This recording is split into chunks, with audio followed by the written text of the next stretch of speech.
Sabá Liberal é pastor executivo e vice-presidente da Paz Church São Paulo, com profundo conhecimento e experiência na aplicação da visão MDA. Receba com alegria o nosso próximo palestrante, Pastor Sabá Liberal. Tudo bem, queridos? Outro dia alguém perguntou assim: rapaz, o fulano é teu parente porque ele é liberal. Falei: rapaz, se for liberal, se for gente boa, ladrão é meu parente, não tem jeito. Tudo bem, queridos? Deixa eu dizer para vocês, é uma honra estar aqui. Eu voltei com muita vontade de comer um monte de coisa. Eu já comi das 100 coisas, 99, só está faltando uma. Amanhã eu acredito que eu mato essa vontade. Obrigado pelo convite, pastores. Eu vejo como um privilégio voltar aqui em Santarém, né? A gente voltar na terra natal, no lugar onde você cresceu. Eu gosto de olhar onde eu vivi, a casa onde eu morei, porque sempre que eu vou lá, arranca louvores e gratidão no meu coração, pelo que Deus tem feito na minha vida, na minha história. Isso para mim é extraordinário. Eu queria agradecer a Deus também, porque ontem o pastor Josué fez uma baita de uma introdução no que eu quero falar hoje. Então, eu já estou muito feliz que a introdução nem vou precisar entrar, né? Queria também dizer que eu estou acompanhado aqui pela minha querida esposa, a mulher que Deus me deu, viaja comigo em vários lugares. Minha sogra também, a mulher que Deus usou para dar a mulher que eu tenho, né? Então não é todo mundo que ama a sogra. Depois vou orar, transferir unção na sua vida, porque eu amo muito a minha, né? Então você vai crescer. Como o pastor José disse ontem, eu sou um daqueles machados que afundou, e não foi só uma vez, mas Deus escolheu na sua soberania fazer flutuar, e aqui estou eu cortando árvores para expandir o reino de Deus, amém? Eu quero compartilhar algo que está no meu coração. Eu sou um cara assim que, de repente, me interessei para tentar entender o máximo que eu posso, como que a gente pode ir mais longe, como que a gente pode realmente fazer mais para o reino de Deus. E eu estou chamando a nossa conversa hoje de ativadores de resultados excepcionais, porque eu comecei a ler sobre uns caras que eu admiro. O cara está lá na frente, decolou, está fazendo um estrago, rompeu de onde ele veio, onde ele está agora. Eu tenho acompanhado líderes no Brasil, tenho lido livros de uns caras. Falei: eu quero isso. Eu não quero passar por essa vida e chegar lá no céu e Deus falar: você poderia ter feito mais, caboclo, não fizeste porque tu não lembraste disso. E eu queria então falar um pouquinho sobre esse resultado excepcional. O adjetivo excepcional quer dizer exatamente isso: algo fora do comum, algo especial, né? Acima do padrão, sensacional. Algo que realmente todo mundo fala: poxa, isso foi inusitado, isso foi diferente, isso foi incomum. Eu acredito que todos nós, em algum momento da vida, desejamos isso. Agora, eu me agarrei a um versículo aqui que já faz tempo que eu tenho lido ele, meditado nele, orado ele, e também estudado. Eu já fui para o grego, já fui ver no original, e eu descobri que é muito profundo. Nem vou falar o que eu descobri, mas é mais ou menos assim. 1 Timóteo 4,15 diz assim: Paulo falando para um discípulo dele, um homem de Deus, um jovem, diz assim: medite essas coisas e dedique-se a elas, para que o seu progresso seja visto por todos. Primeira vez que eu vi esse versículo, eu fiquei impressionado, porque aqui revela algo do coração de Deus, um desejo, um plano, uma vontade, uma promessa, e ao mesmo tempo indica o caminho.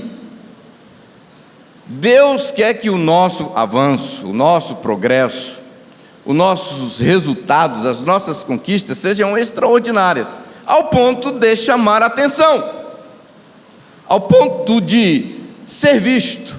Agora, esse por todos, eu quero explicar depois quem são.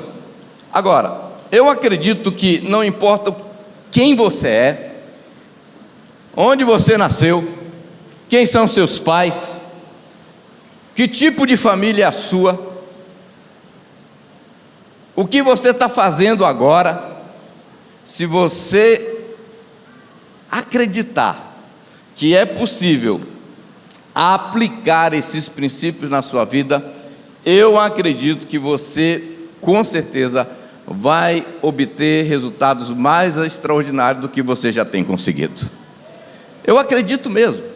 Agora, eu não sei quantos de vocês aqui já fizeram perguntas. De vez em quando pessoas me perguntam isso. Eu já fiz essas perguntas para mim mesmo, já há alguns anos atrás. Ser uma pessoa bem-sucedida do ponto de vista dos céus, porque hoje o conceito de sucesso é meio complicado, né? Mas sucesso para Deus, do ponto de vista dos céus, o que realmente determina isso? Isso é uma sina, é sorte, ou é fruto de escolhas, ou é fruto de decisões?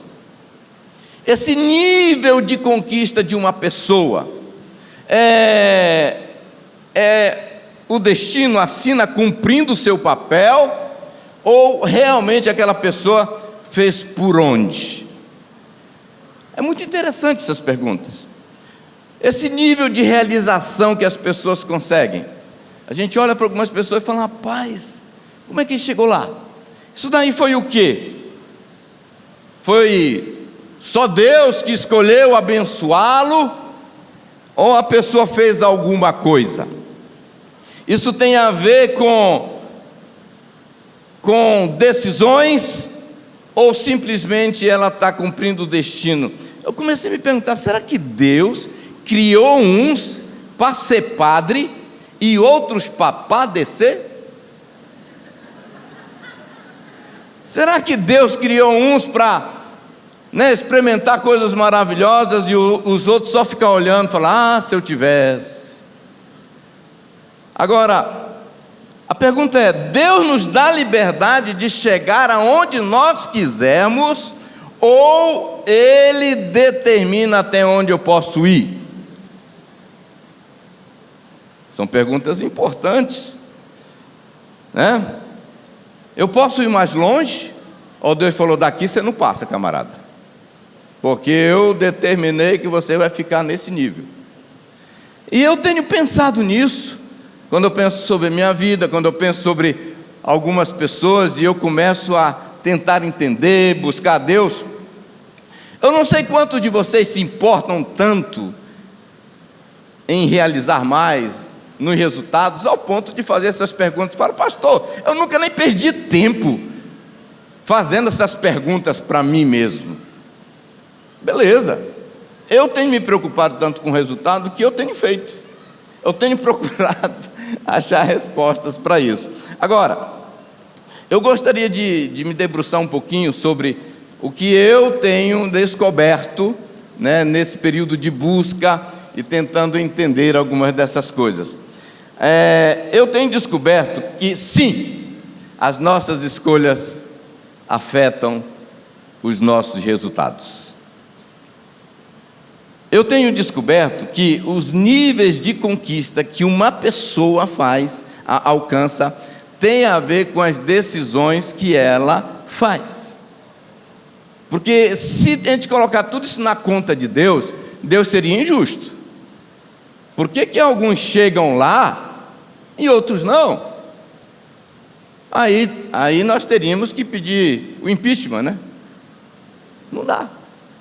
Mas eu creio que Deus nos deu essa capacidade.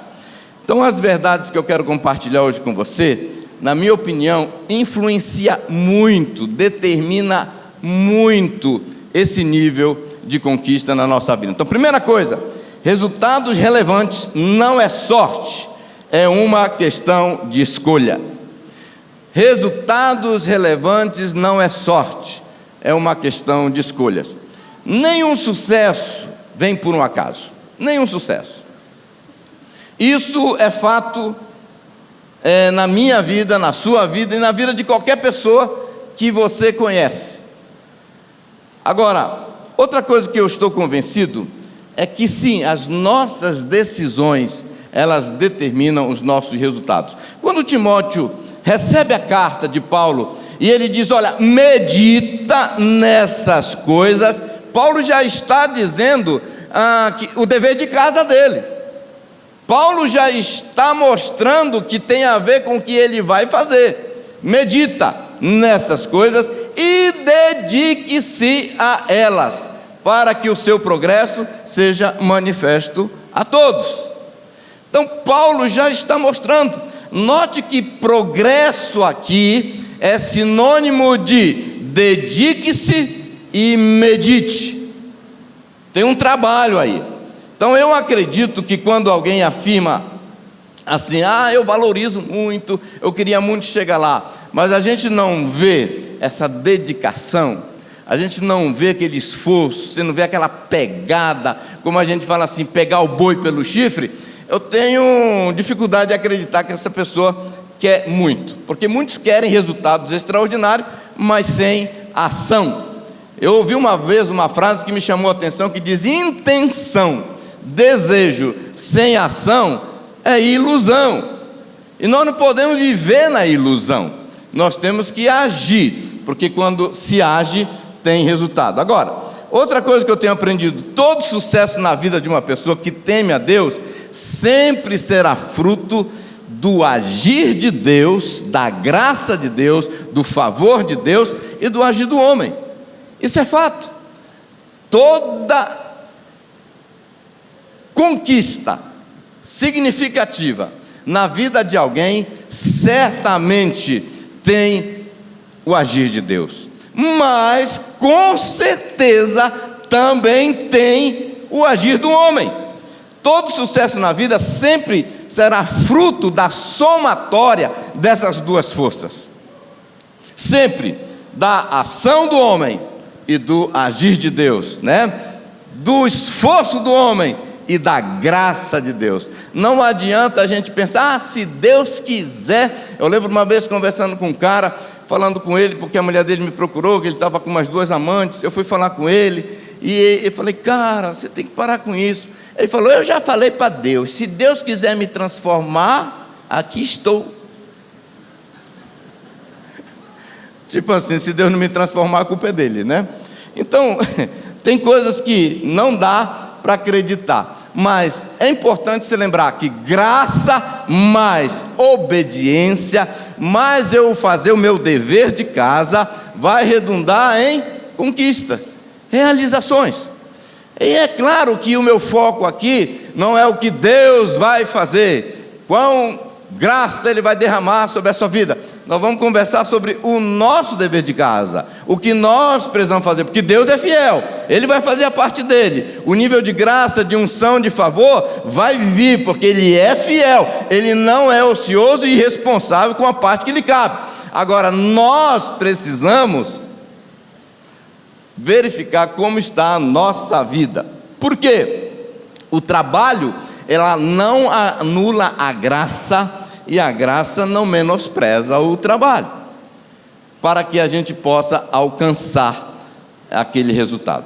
Então vamos lá, eu queria falar algumas coisas muito importantes para trazer entendimento sobre isso aqui. Eu tenho descoberto o seguinte: Deus não vai estar orando no seu lugar, Deus não vai orar por você. Então Deus vai nos usar até o nível da nossa oração. Deus vai responder a sua oração, mas Ele não vai orar por você enquanto nós estamos dormindo. Outra coisa, Deus não vai ler o livro que você deveria ler. Ele pode te dar a graça de você entender o que você está lendo. Ele pode te dar a sabedoria, porque a Bíblia diz: me pede que eu te dou. Eu costumo dizer que Deus dá a sabedoria, mas o conhecimento é o homem que vai ler. Deus dá a sabedoria, o conhecimento, a gente que tem que buscar. Deus nunca vai fazer uma faculdade por você. É você que tem que pegar o transporte e ir para a faculdade. Deus, Ele nunca vai fazer aquela visita que você precisa fazer para aquele seu discípulo, para aquela sua ovelha. É você que tem que fazer. Deus vai abençoar, e quando você chegar lá, a graça do Senhor vai estar lá, Ele vai te dar sabedoria e a pessoa vai voltar. Deus não vai para o discipulado no seu lugar, é você que tem que sair da sua casa e ir para o discipulado. Agora, Deus vai cooperar naquele momento para o seu discipulador ser inspirado, ser guiado e ministrar o seu coração. Vocês estão comigo?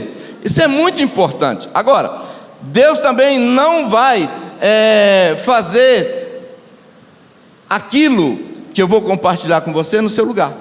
Por exemplo, eu tenho visto algumas escolhas e decisões que afetam esse resultado quando eu leio, quando eu estudo, quando eu verifico a vida de algumas pessoas. A primeira coisa que, na minha opinião, garante esse resultado extraordinário é alinhamento de propósito. O que eu chamo de alinhamento de propósito? Nós entendemos qual é o propósito, descobrir qual é o nosso propósito e viver esse propósito. Por que muitas pessoas são bem-sucedidas e outras não? É porque umas estão procurando pepita no garimpo e outras procurando o garimpo certo. Um está no garimpo errado e outro no garimpo certo. Isso é muito importante. Isso determina muito. Alinhamento de propósito fala da importância de encontrar e de descobrir aquilo que Deus, de antemão, como diz Efésios, te preparou para que nós andássemos nela. Nós não precisamos, como disse Rick Warren naquele livro dele, a pergunta não é o que eu vou fazer da minha vida, a pergunta é: Senhor, eu fui criado para quê? Essa é a pergunta. Porque quando você faz a pergunta certa, você vai ter a resposta certa. Acho que foi Maxwell que falou, se não foi, me perdoa, tá? Maxwell, não sei quem disse essa frase aqui: só há 2 grandes dias na vida de uma pessoa, o dia em que ela nasceu e o dia em que ela descobriu por que nasceu. E eu acrescentei mais um, e claro, o dia que ela nasceu de novo, porque foi o dia que marcou a minha vida. São 3 dias importantes na vida de uma pessoa: o dia que ela nasceu, o dia que ela descobriu por que nasceu e o dia que ela nasceu de novo.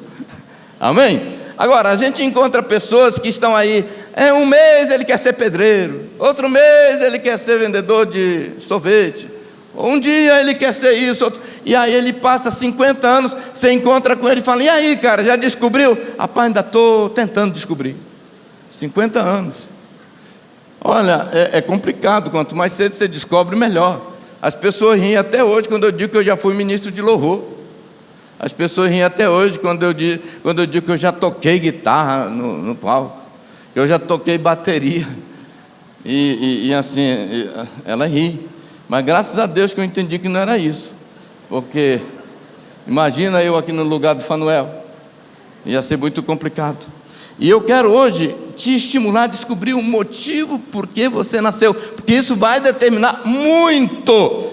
Porque eu acredito nisso aqui: ninguém jamais será significante, ninguém jamais terá resultados extraordinários e excepcionais fora do seu chamado profético. Você pode estar fazendo algo muito bom, muito importante, muito necessário, mas o importante e o necessário não é mais importante do que você está fazendo aquilo pelo qual Deus te criou para fazer. Isso é muito importante. E de novo, não importa quem você é e nem o que você faz, isso aqui é muito importante. Fala: pastor, mas eu já estou com 50 anos, como é que eu vou mudar isso? Rapaz, ainda dá tempo. Ainda dá tempo para tentar redirecionar o carro na direção do destino certo. Não queira ser Noé se Deus te chamou para ser Moisés. Não queira ser Noé se Deus te chamou para ser Moisés. Hoje um dos grandes problemas das pessoas é que elas têm simplesmente corrido atrás por uma vontade de querer ser igual ao outro. É uma inveja ministerial. Eu queria ser o fulano, mas Deus não te criou para ser o fulano. Se Ele quisesse que você fosse fulano, você teria nascido fulano. Isso é muito importante. Não queira ser Moisés se Deus te chamou para ser Josué. Eu falo isso porque hoje parece que todo mundo tem um sonho de consumo, ser pastor titular. E nem sempre todo mundo tem se chamado para ser pastor titular. Deus precisa de Josué também. Vocês estão comigo aqui? Agora, se Deus chamou para ser Moisés, meu irmão, não queira ser Josué também. Isso é muito importante.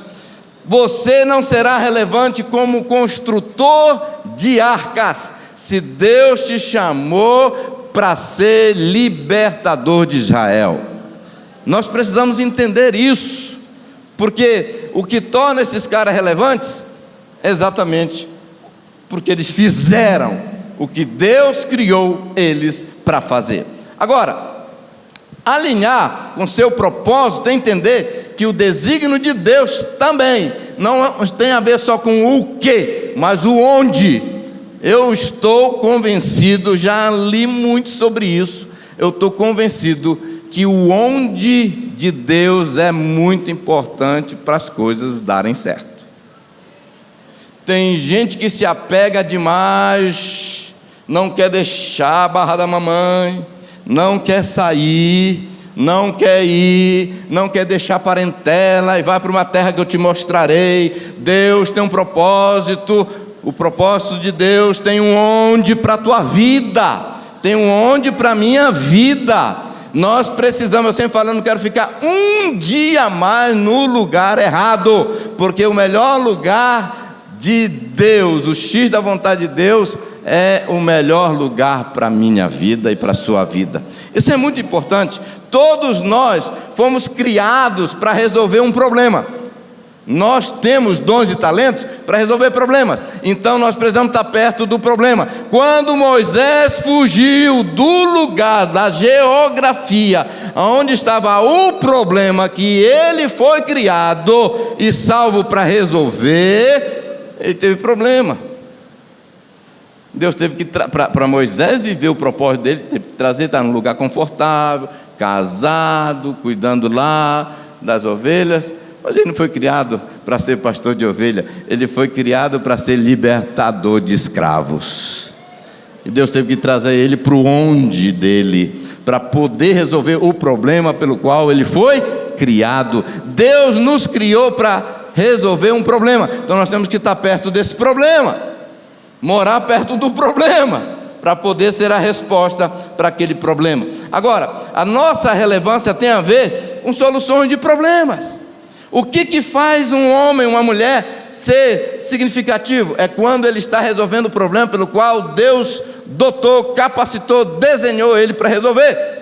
Você sabe quando que Davi começou a aparecer no cenário? Você sabe quando Davi começou a ser relevante e significativo? Quando ele resolveu o problema chamado Golias. As pessoas só vão começar a respeitar, notar, perceber você quando você começar a resolver problemas, quando você começar a trazer solução para essas circunstâncias. O que nos torna importante e necessário é exatamente não o que eu sou, mas o que eu faço, porque o que eu faço acaba determinando o porquê que eu estou naquela posição. O que fez da rainha Esté uma rainha importante, não é porque ela era rainha, foi porque quando ela se tornou rainha, ela fez o que ela tinha que fazer como rainha. É isso que faz a diferença. Não é o que ela é, mas o que ela fez que tornou ela uma rainha relevante. Agora, deixa eu dizer uma coisa para você. Não basta só ser um pastor, não basta só ser um pai.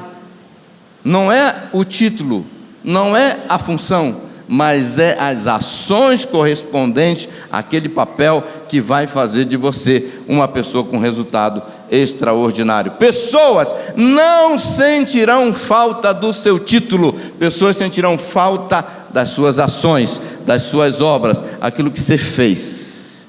Isso que é muito importante, porque tem gente que tem o título de pai, mas as pessoas não sentem falta porque ele não foi pai. As pessoas não vão lembrar mais de você pelo que você fez. As pessoas vão lembrar mais de você pelo que você fez e não pelo que você era. Isso é muito importante lembrar na nossa vida. Agora, alinhar o nosso propósito também é entender que o desígnio de Deus para a sua vida tem a ver com o quê, né? É muito importante isso. Você, onde você nunca vai ser relevante em Tarsis, se Deus te chamou para Nínive. Aqui está um grande desafio. Nós temos a tendência de escolher, nós temos a tendência eu queria ir para ali, porque lá é maravilhoso, lá não tem problema, lá não tem pepino, né? Lá o negócio é mais tranquilo, lá corre dinheiro. Deixa eu te dizer uma coisa, é muito importante você entender que a vida que realmente faz diferença é ser o que Deus planejou para você ser, fazer o que Deus planejou você para fazer e estar onde Deus planejou para você estar. Quando Davi se tornou rei, eu achei interessante, uma das primeiras orações, quando ele foi estabelecido rei, foi perguntar: Senhor, em qual cidade eu devo morar? Isso aqui é importante. Segunda coisa que eu tenho notado é a maturidade emocional. É incrível como muitas vezes o nível de maturidade na nossa vida pode comprometer o nível de resultados da nossa vida.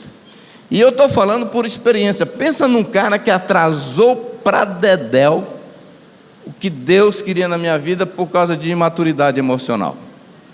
E existem muitas evidências de imaturidade emocional na vida de uma pessoa, porque ela está aí. Agora, o bacana é que eu não vim aqui só falar dessas deficiências emocionais, eu venho aqui dizer que é possível todos nós entrarmos no nível, porque a maturidade emocional ela é fundamental para Deus nos promover. Muitas vezes Deus até está querendo já colocar a gente aqui para fazer mais, mas a nossa imaturidade emocional não permite ou atrapalha. Como disse alguém, se você não quer fazer o que Deus tem para você, pelo menos não atrapalhe. Então, as nossas emoções, reações e decisões falam muito da nossa estatura emocional. E esse é um processo que todos nós precisamos continuar buscando não para ser só uma pessoa melhor, mas entender que este comportamento pode afetar e vai afetar, ele entrega resultados diferentes. Pessoas mais maduras emocionalmente são sim pessoas que realizam mais. Isso é muito importante. A nossa maturidade é medida a partir do nosso comportamento. Como que a gente afere, avalia? Qual é a métrica que a gente usa para avaliar o nível de maturidade de uma pessoa? Comportamento. Nosso comportamento denuncia tudo, que nem mau hálito. Quem tem, vamos sentir. A maturidade emocional é determinada, é vista, é percebida, é verificada, é avaliada pelo nosso comportamento. O nosso comportamento é exatamente, como eu disse, a métrica exata da nossa estatura emocional. Agora, é impossível meu nível de maturidade ser alterado e meu comportamento continuar o mesmo. É um negócio que vem a reboque. Quando eu amadureço emocionalmente, todo mundo vai perceber o comportamento diferente. Então, olha só, Paulo disse: quando eu era menino, eu agia como um menino, porque um menino age como um menino. Agora ele disse: quando eu me tornei adulto, passei a agir como adulto. Ou seja, comportamento é a métrica do nosso nível de maturidade. Maturidade não tem a ver com talento e com dons. Existem pessoas talentosíssimas e infantis. Existem pessoas com muito dom maravilhoso, mas que não amadureceu. Não é somente o seu dom, o seu talento, que vai determinar o seu nível de resultado, mas principalmente seu nível de maturidade. Então vale a pena se policiar, trabalhar, buscar ajuda, né? Se expor, deixar ser conhecido para alcançar esse nível de maturidade. Agora, eu penso, pelo menos no meu caso, que teve coisas que já era para estar na minha mão, já era para eu estar experimentando, resultados que era para eu estar experimentando na minha vida, mas o meu comportamento, que era a demonstração do meu nível de maturidade, atrapalhou para aquilo ser realidade na minha vida. Quando eu não sou maduro, eu mando um recado para Deus: espera, Senhor, não manda essa bênção ainda, não manda esse resultado ainda. É igual aquela história do pai, que o filho tem que completar 18 anos para finalmente liberar o carro. É assim também. Agora, é muito importante nós entendermos o seguinte: eu descobri isso. Eu não sou tão maduro quanto eu penso que eu sou. Eu descobri isso de forma muito dura, mas eu sou tão maduro quanto eu demonstro. Isso é importante. Você não é tão maduro quanto pensa que é. Você é tão maduro quanto você demonstra. É comportamento. Agora, muitos são contratados por aí pelas empresas por causa do talento deles. Mas é incrível que 3 meses, 4 meses, 5 meses, 6 meses depois são demitidos por causa do comportamento. Não tinha maturidade, não soube se relacionar. Na igreja é a mesma coisa. A gente fala assim: meu Deus, mas por que não cresce? Né? Olha só, a gente já poderia até ter promovido o cara para um outro nível, já poderia, né, ter até indicado o nome para ordenar pastor, mas do jeito que o cara não cresce, a gente vai ter que segurar aqui, né? Engaveta o nome, vamos dar mais um ano para ver se amadurece. Agora, o nosso comportamento pode sim atrasar o cumprimento das promessas e das profecias feitas na nossa vida. Então é muito importante nós entendermos o seguinte: o nosso comportamento emocional vai ser sim uma das chaves que vai abrir ou fechar portas na nossa vida. Agora, vamos falar rapidamente de algumas emoções. Por exemplo, medo. Medo. Você acha que o medo pode impedir alguém acessar algo mais em Deus? Com certeza. Meu irmão, não é todo mundo que tem coragem de pregar o evangelho na cabeça da onça. Né, pastor? Nem todo mundo que tem coragem de pregar lá no igarapé da onça. Eu lembro quando nós fomos desafiados para ir para São Paulo. Eu estava em Boa Vista, uma cidade tranquila, dormia com janela aberta, feliz da vida, né, tranquilo, ficava na praça, de boa. E aí o chamado era para ir para São Paulo. Só que o medo chegou e falou: você vai para São Paulo? Quem no norte não tem medo de São Paulo? Porque o que a gente fica fazendo na vida? Assistindo o Datena. Põe na tela aí, meu irmão. Põe na tela, mais um esfolado aqui. Olha aqui, câmera escondida, o cara assaltando. Como dizia a mamãe, dava uma truruada, era carro de bubuia. E a gente vendo aquilo, vai para São Paulo. Não! O medo trava, o medo impede. Quantos poderiam ser mais usados? Mas eu tenho medo do barco afundar. Eu tenho medo de ir para o Rio de Janeiro. O Rio de Janeiro é uma capital que ainda não tem uma igreja nossa. Mas a gente fala: não, para lá eu não vou não. Lá tem a Rocinha, pastor. Lá tem sim, o Morro do Alemão. E a gente fala: quem quer ir para o Rio? Quem quer ir para o Rio? Não, irmão, eu tenho medo de bala perdida, quanto mais de bala achada. Agora, o que a gente pensa? a gente pensa o seguinte. Uma vez eu ouvi, quando eu era novinho convertido, um missionário da Jocum falando algo assim: o homem mais perigoso para o império das trevas é aquele que não tem nada a perder. O homem mais perigoso é aquele que não tem nada a perder. E eu lembrei do que Paulo disse em Atos 20, disse: porém, em nada considero a vida preciosa para mim mesmo, desde que eu complete a minha carreira e o ministério que recebi do Senhor Jesus, para testemunhar o evangelho da graça de Deus. Não vai ser o medo que vai me impedir de eu cumprir o chamado e o propósito de Deus para a minha vida. Acredite, tem gente que tem medo de liderar uma célula. Não está aqui essa pessoa. Não está aqui. E nem tem aqui nessa cidade. Outra emoção que nós precisamos trabalhar é o ânimo dobre. É o crente ioiô, crente montanha-russa. Cara, vontade de desistir todo mundo tem. Vontade não é pecado, desistir é. Estava falando esses dias aí para minha filha. Fala: minha filha, eu não sei quantas vezes eu senti vontade de parar minha faculdade, mas eu não fui chamado para desistir. É fato isso. Outra emoção, falta de motivação. Sabe aquelas pessoas que parece que o tempo todo a bateria está no último pauzinho? Conhece alguém? A bateria está sempre no último pauzinho. Quase pá.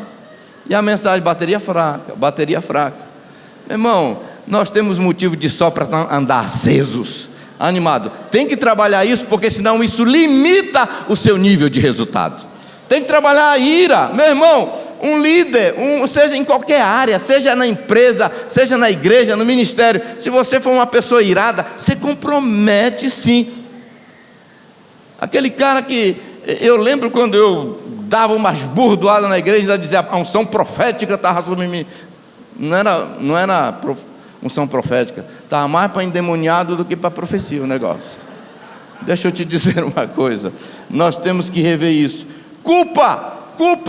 Quantas pessoas precisam lidar com a culpa, porque elas estão o tempo todo se sentindo culpadas. Ah, pastor, está culpado porque é pecado escondido. Então confessa, irmão. Apropria da graça, do sangue de Jesus, toma posse, abre o coração, fala para o discipulador: eu sou mesmo assim, eu faço mesmo assim, eu sou desse jeito, e liberte-se da culpa, porque a Bíblia diz: tortuoso é o caminho do homem carregado de culpa. A culpa drena potencial, a culpa drena o ânimo, rouba a intrepidez, a ousadia, a culpa limita seu poder de ação. O cara culpado vai liderar uma célula assim: ai meu Deus, ai, Senhor me ajuda, eu não presto para nada. Ele vai desse jeito. Nós temos que nos libertar dessas emoções. Agora, outra coisa muito importante, né? Davi, matador de gigante, o cara que entrava no arraial do inimigo, o futuro sogro dele pediu 100 prepúcios, ele trouxe 2 sacos com 200. Agora, no Salmo 32, ele está dizendo assim: enquanto eu escondi meus pecados, foram-se a minha força, minha alma está como sequidão de estio. Olha o nível de conquista deste Davi e desse outro Davi. Nós temos que resolver essas emoções. Outras, perdoar. Tem gente que tem uma mágoa de estimação que já está morando no coração sem pagar aluguel. Tem que ler o livro do pastor Eibe: ofendido nunca mais. Né, pastor Eibe? Nunca mais. Pastor Eibe é um cara que eu admiro demais, porque pensa num cara que tinha motivo para ter raiva de umas 200 pessoas, mas perdoou todo mundo, entendeu? E vamos avançar. Eu não vou, em nome de uma mágoazinha, de um ressentimentozinho, comprometer o meu nível de realização em Deus. Perdoa, não sabe o que faz, vai para lá. Outra emoção que precisa ser resolvida é aquela eu não sei como é que é o nome, mas quando eu era menino, que morava aqui no Aritapera, tinha uma plantazinha que a gente chamava assim, a tua mãe morreu, e batia nela assim, ela fazia assim, ó. Lembra dessa plantazinha? Deixa eu te dizer uma coisa, muitas pessoas, parece que o tempo todo o diabo chega, tua mãe morreu. Nós temos que aprender a trabalhar com as nossas emoções e reanimar-se no Senhor. Uma coisa que nós precisamos crescer é na resiliência, na capacidade de se refazer, na capacidade de se levantar e dizer, eu posso todas as coisas naquele que me fortalece. Isso é muito importante. Uma coisa que eu tenho aprendido também é com respeito. Isso daqui, cara, mais que eu penso, mais que eu ouço pregação, mais que eu leio livros sobre isso, eu fico impressionado como isso determina resultados. Declarações, confissões coerentes e sensatas. Você sabia que tem gente que tem muito dom, mas está patinando ministerialmente, em muitas outras áreas, na família, nas finanças, profissionalmente. Sabe por quê? Porque ele não entendeu ainda o quanto que palavras têm poder. Palavras constroem e criam o nosso universo. Palavras criam, mais que eu ouço, e eu estou do lado de um professor excelente, porque o Web vira e mexe, de 10 palavras que ele está pregando, 5, 6 é sobre confissão. E eu achava que isso não tinha muito efeito, mas à medida que eu vejo o quanto tem efeito, o quanto que traz resultado numa igreja, numa célula, na família, nas finanças, gente, é poderoso. Nós somos a imagem e semelhança de Deus. Nós somos a imagem e semelhança de Deus, e Deus criou o universo dele pelo poder da palavra. Haja, e havia, e acontecia. E ele vai lá e diz, sejam imitadores de Deus, sejam filhos imitadores de Deus. Eu estou impressionado quanto nossas declarações determinam e afetam os nossos resultados, mais do que você imagina. E eu vou lhe dizer uma coisa, quando nós entendemos isso, a gente começa a fazer a oração que Davi fez. Davi entendeu isso, mas ele levou tão a sério, que ele orou assim, Senhor, ajude-me a controlar o que eu digo, não deixe que eu fale qualquer coisa má. Olha que oração extraordinária. Na outra linguagem ele diz, Senhor, ajude-me a tomar cuidado com o que falo, ajude-me a não falar o que não agrada ao Senhor. Na outra tradução diz, Senhor, controla a minha boca e não me deixe falar o que não devo. Na outra diz, põe um guarda na minha boca, vigia a porta dos meus lábios. E eu poderia ficar lendo a noite toda versículo aqui sobre isso. É incrível como isso determina resultados. Pedro, inspirado pelo Espírito Santo, diz assim, pois se você quiser desfrutar a vida e ver muitos dias felizes, ter resultados extraordinários, refreie a sua língua de falar maldade e os seus lábios de dizer mentira. Cara, o que você fala determina. Isso é muito importante. Agora, outra coisa muito importante é nós lembrarmos disso. As nossas declarações, eu lembro ouvindo o Ibe pregando, era na fita cassete. Quem aqui é da época da fita cassete? Confessando é possuindo, confessando é possuindo, confessando é possuindo, confessando é possuindo. Você vai falar, meu irmão? Vai abrir a matraca? Então fala a coisa que preste. Já que vai falar, fala o que presta, sabendo que cria ambientes e resultados. Então fala para a pessoa que está do seu lado, suas declarações determinam seus limites.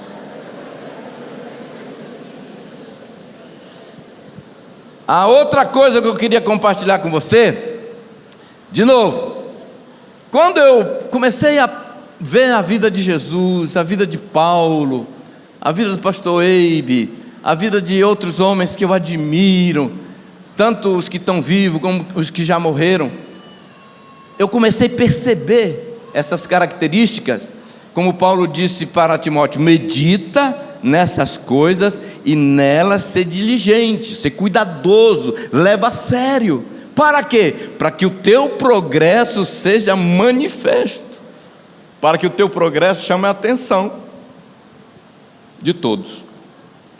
A outra coisa é, para onde olhamos e nós fixamos os nossos olhos.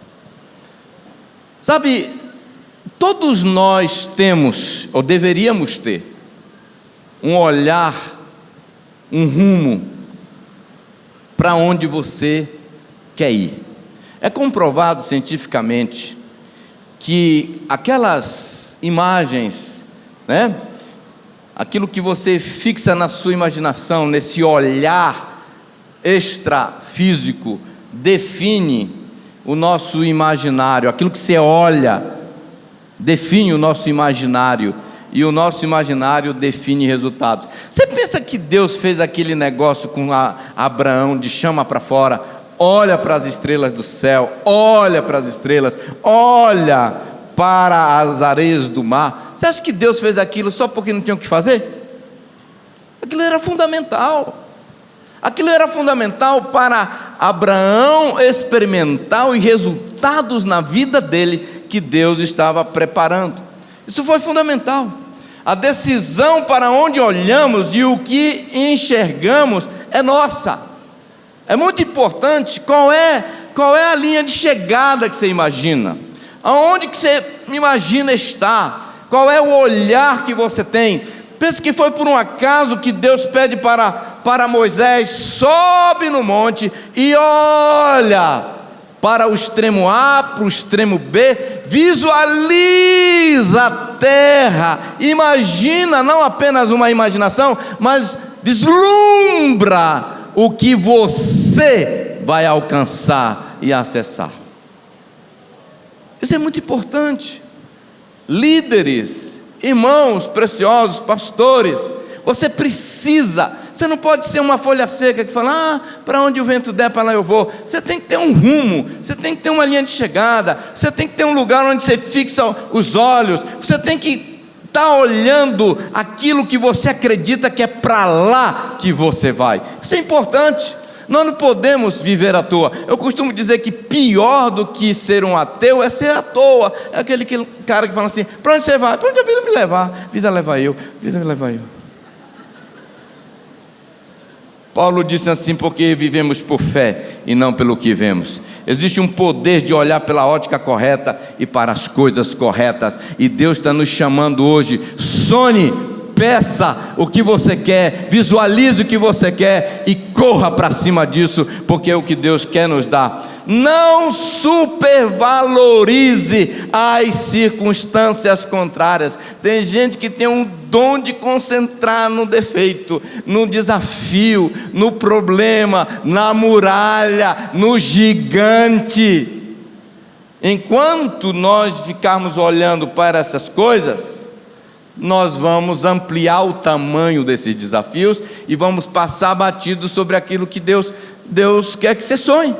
Traz teu desenho para Deus, traz aquilo que você está enxergando. Fala: Senhor, está aqui os números, eu estou querendo essa entrada financeira na minha igreja. Senhor, eu estou querendo essa quantidade, né, de célula, eu estou querendo essa quantidade de líderes, em nome de Jesus. Deixa eu te dizer uma coisa: quando nós concentramos no tamanho dos desafios, na grandeza das muralhas, na quantidade, nas alturas dos gigantes, isso vai nos impedir de enxergar a beleza da terra.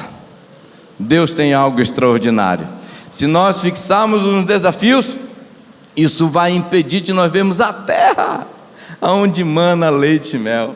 Os caras foram lá, olharam o gigante, olharam muralhas e voltaram dizendo: a terra é boa, mas... Deixa eu te dizer uma coisa para você nunca mais esquecer: Deus não te mandou espiar gigantes, Deus te mandou espiar a terra. Deus não mandou você olhar desafios, Deus mandou você olhar na grandeza daquilo que você quer conquistar e realizar para Deus. Isso é muito importante. É muito interessante. Eu não tenho tempo para contar o que nós vivemos em São Paulo, né, pastor Ibeli? Os desafios. Cara, parecia que, entendeu? Que coisa. Nem achar o prédio para ser a igreja a gente conseguia. Namorava 6 meses e daqui a pouco descobria que não funcionava. Mas nós não podíamos fixar os desafios, os olhos nos desafios. Nós temos que fixar naquilo que Deus vai fazer. O prédio já existe. O prédio já existe. Vai ser maravilhoso, vai ser poderoso, vai ser grande, vai ser extraordinário. Todo mundo tem desafio na sua vida. Você pode trocar o canal da imagem da sua mente, porque o controle está na sua mão. Amém? Troca esse canal aí de derrota e coloca no canal da vitória, na terra onde mana leite e mel.